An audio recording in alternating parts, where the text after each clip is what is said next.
আসসালামু আলাইকুম রহমতুল্লাহ। আপনারা সবাই কেমন আছেন? আজকে জুম্মার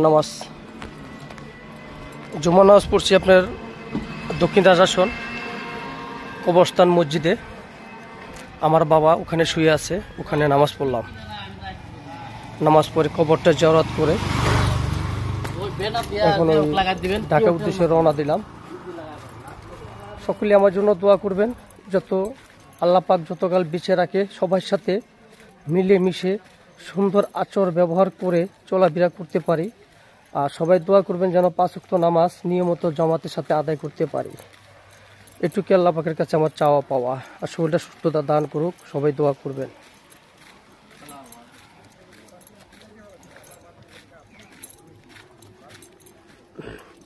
আসসালামু আলাইকুম রহমতুল্লাহ। ঠিক আছে।